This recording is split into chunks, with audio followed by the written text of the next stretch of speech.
What's up, guys? We're going to be going over IA Scatter's wind animation. I'm going to show you distribution, slope, minimum, maximum, height. That way you can make it look good because trees are not necessarily always at the top of mountains. And I'll show you how to change the slope so it looks something like that.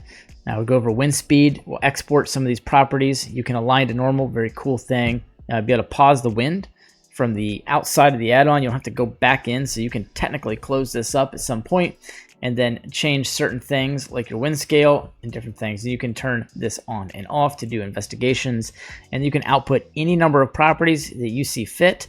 And right here, you can control something greater than to pause the wind. A lot of different things we're going to go over. It's like when something reaches a certain count, like face count inside the viewport, so you don't crash it. It's just going to stop the wind. That's super cool. Like there's just no limit to this node, man. You can stack nodes and all kind of stuff. Let's get right into it, and it won't be that long of a tutorial. Link will be in the description for you guys to pick this up. And as I progress with this, showing more tutorials, we will do more to do with stacking nodes and then joining all of these together, necessarily something like that. Which is going to make a lot of sense, and you'll understand as we go. Let's get started here. I'm going to use Blender Kit, and I want to get a model. So you'll need assets, you know, so you can go on Sketchfab or somewhere and get a free tree, level of detail 3, 2, whatever, something like that. I wouldn't do much. Tree, LOD 3, and hit enter. And it should give me a search here, so I'm not sure why that's not. Maybe play around with the end panel a little bit. There we go. So I grab the little detail 3 here, and I'll grab an autumn tree. Get rid of that because I don't really need it now. I'll delete these empties rather, because I don't really need them constraining the tree scale and anything else, and I also don't want them to be instanced. And I'm just going to use the pie menu here for the mirror machine, drop in one of my primitives, scaled up just a touch, apply scale here. I can do it here, and I want to scale these down something like that, so when I go to scatter these, there'll be something decent. And if you notice, I haven't actually taken the plane and subdivided it at all. And so I'll just jump over to IA Scatter. I'm going to click Modify UI. That's going to give me my panel split automatic. I've actually got that set up for the Eevee Bloom node set up on my LM Studio 7.0.2, which is pretty cool. And so your instances are going to come up looking like, you know, something like this. You want to drag these into a collection, new collection, trees, LOD 3. And then I'm going to come over here on the IA Scatter node, which is just packed. It's loaded, a lot of stuff. I'm not going to go into that. Click Use Collection, and I want my trees LOD 3. And so now I get this, and it's not even bogging down the viewport. And if it is, I can lower the viewport density, or I can use proxies. I don't want to do that, so I'll just lower the viewport density. Looks kind of good. Now if we come down here to wind, we'll see we have a wind speed, scale, strength, and an offset, and then we have wind 2. So you can make this bidirectional, and I think you could almost make it omnidirectional because they're offsets. So we want to click Simple Wind and turn it on.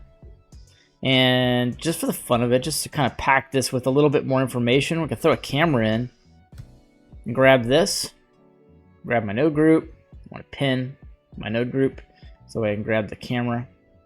And then I'm going to snag this camera and put it in here. And we can actually do, the screencast keys are doing something here. Hold please while I do something with this offset.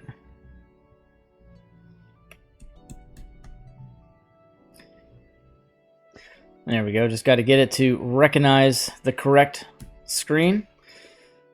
Get back over there. Do your thing. And shrink a little bit. Maybe not too much. There we go. So now with the camera, we can turn on camera culling, and that's going to be something that also lowers the viewport density. And if we go to the camera, we will see an option under viewport display. Just collapse all this stuff, and you'll see passepartout. It almost looks like pass part out, but it's passepartout. That's how you say that. And it creates this no-go zone, if you will, for visibility. Reduces distractions. I think it's extremely useful if you have a scene with multiple cameras. Like, I would definitely use that so you don't have a lot of interference, if you will. And you can see the density kind of changes as we go. Maybe a little bit of opacity there so you can kind of see in the background. Now, all we got to do is to click on the simple wind, like we did, and I will take a slightly better angle here so we can kind of see what's going on. And we're going to turn on our wind strength. And you'll see which way these are going to go and how far the strength is going to push your objects. And then you've got an offset. And you can kind of mitigate how that goes. And then I've got wind strength 2. Maybe want to blow it back just a little bit. So it just kind of depends on how you want to do it. I'd make it just a little stronger, potentially. And I've got an offset here. And then the wind direction will be very important. Which way do you want these to go? And it's going to just be like moving around the world property sky texture, if you will. It's got the rotation. You switch over to cycles. And you can switch the lighting up inside. Why is that so sluggish? On GPU, blah, blah, blah, world settings, something's not right. Okay, there we go, the world's not on. But I am gonna have to bring down that exposure just a touch because that looks like garbage. Looks good, back to the world. So yeah, you've got the sun rotation here. It's kind of a big deal, which way that's facing. And you could potentially have that coincide with the wind direction a little bit. Might look like something's coming from the sun, if you will. Maybe a sunstorm. You can do whatever you want with that. I like the elevation around 7 degrees. Kind of brings that interesting evening light. And then if you come down here, it looks like I'm setting up a scene for you guys now. And we go to the shader and select world and zoom in. Put the sky texture down here on strength. And now we can pull in a black body intensity and tag that in.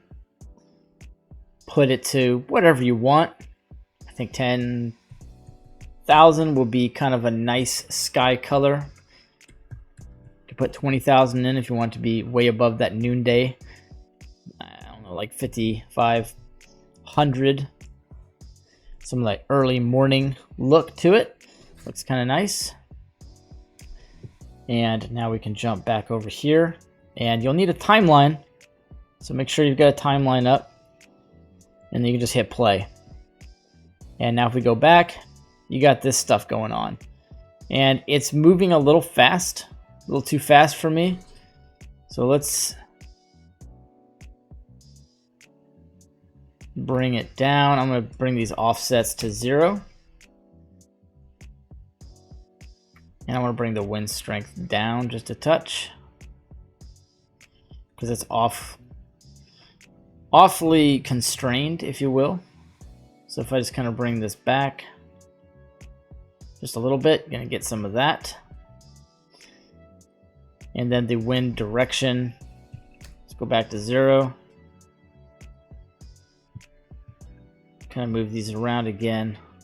I'm going to reset how these go. Let's grab a little bit of strength. Kind of play with it. There we go. There's kind of no limit to how you make this look. You know, I'm just going to bring this up to 5,000 so it doesn't stop while we're trying to look at it. I like that. It looks pretty cool. Wonder how good we can see that in cycles. Not too good. EV engine doesn't look too bad. The scale, let's see. The offset here, I'm going to bring that back in and get it just a little bit more jittery, like there's some wind, kind of a little bit of turbulence going on. Now you can also do a condition here. There's a Boolean checkbox here, so you can pull this out, and if something meets that criteria, something greater than whatever, you can pause the wind. So if anything greater than 0 indicates, then it will actually turn the wind off. So you can actually have some cool controls in your scene.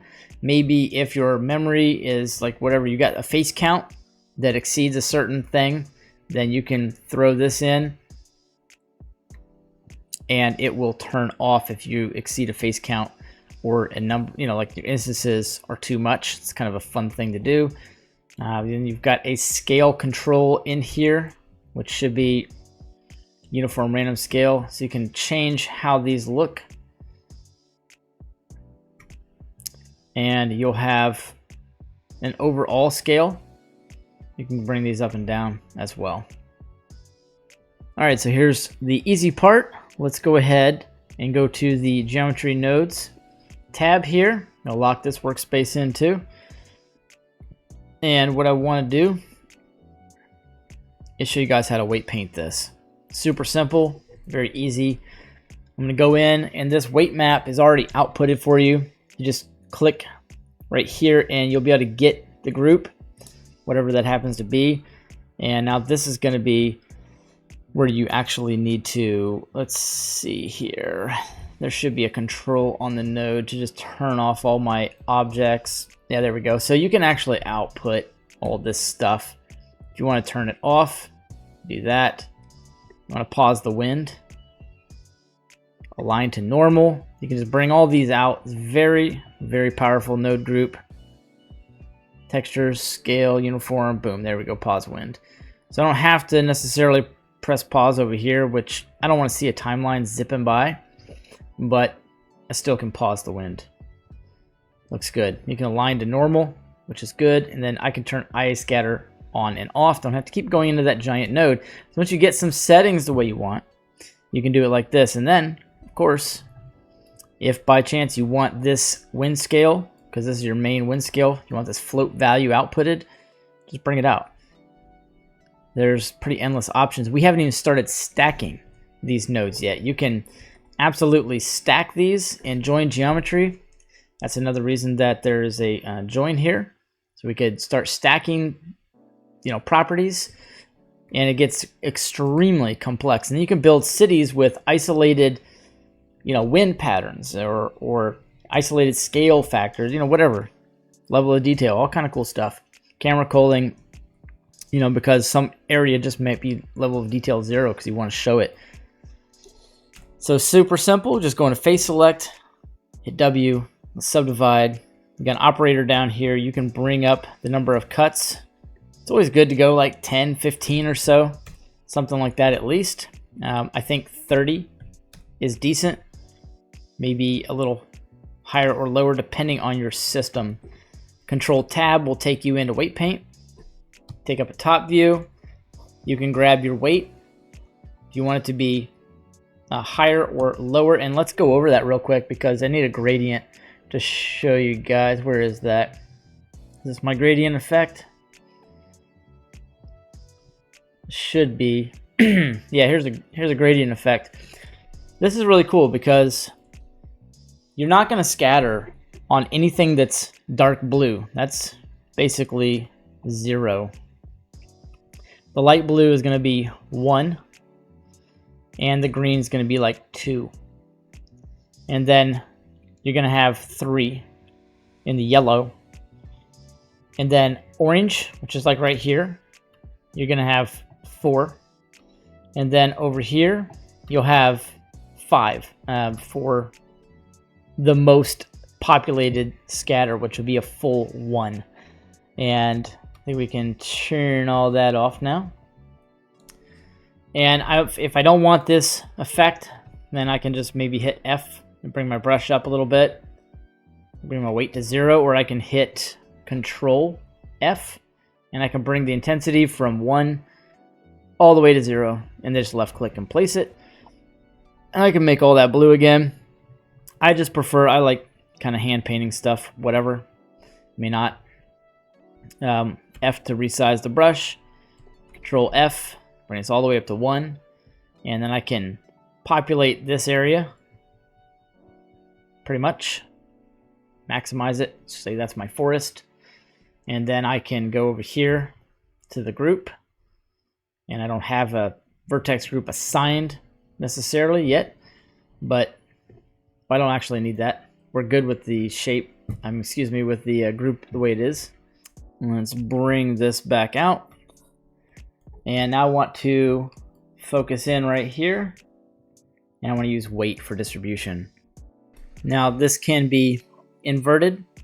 A couple other things can be done. Whatever you want to do. And don't forget you do have to use proxy and then the bounding box, which looks a lot more like a tree.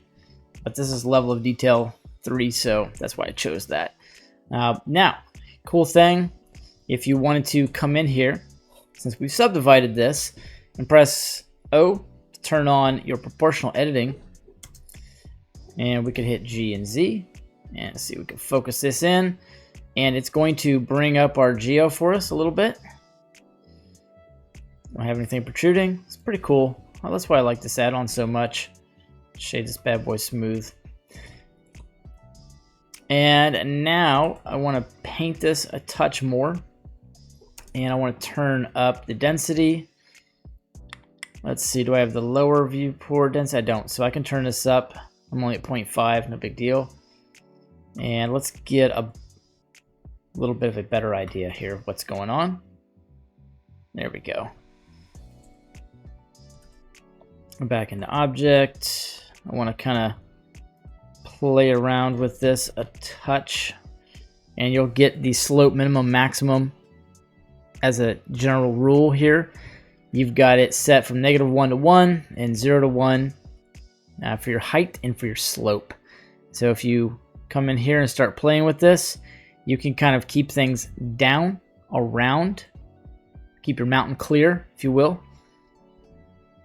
And then if you want the height minimum maximum, you can just kind of put stuff on top of the mountain, if you will.